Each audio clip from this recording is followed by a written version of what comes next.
నా parents torture మరీ ఎక్కువైపోయింది. ఇంటికి లేటుగా వస్తే తప్పు, ఫోన్ లో మాట్లాడితే తప్పు, పాకెట్ మనీ అవ్వగొడితే తప్పు, ఆఖరికి ఫ్రెండ్స్ తో పబ్బుకు వెళ్లి తాగినా తప్పే. ఇంకా నా వల్ల కాలేదు. ఎలాగో ఇద్దరికి 60 ఏళ్లు పైబడ్డాయి. ఇద్దరిని చంపేస్తే ఆస్తి మొత్తం నాకే వస్తుంది. అందుకే వాళ్ళు తాగే కాఫీలో విషం కలిపి ఇద్దరిని చంపేశా. నైట్ ఇద్దరిని ఊరు చివర పాతిపెట్టి నాకు దక్కబోయే ఆస్తి గురించి ఆలోచిస్తూ కార్ని ఫాస్ట్ గా నడుపుకుంటూ వస్తున్నాను. సడన్ గా నా వెనుక పోలీస్ సైరన్ వినిపించింది. నా గుండె ఆగిపోయినంత పనయింది. నేను చేసింది పోలీసులకు తెలిసిపోయింది ఏమో అనుకున్నా. పోలీసులు లైట్స్ ఫ్లాష్ చేసి కార్ ఆపమని సిగ్నల్ చేశారు. చేసేది లేక కార్ పక్క కాపాను. భయంతో ఉళ్ళంతా చెమటలు పట్టాయి. కారులో నుండి ఎస్ఐ దిగొచ్చి లైసెన్స్ ఇంకా రిజిస్ట్రేషన్ అడిగాడు. తాగేసి డ్రైవ్ చేస్తున్నానేమో అని డౌట్ వచ్చి చెక్ చేశాడు.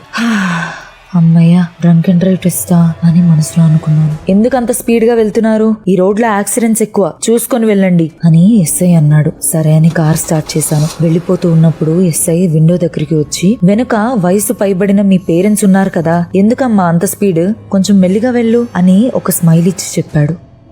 అంటే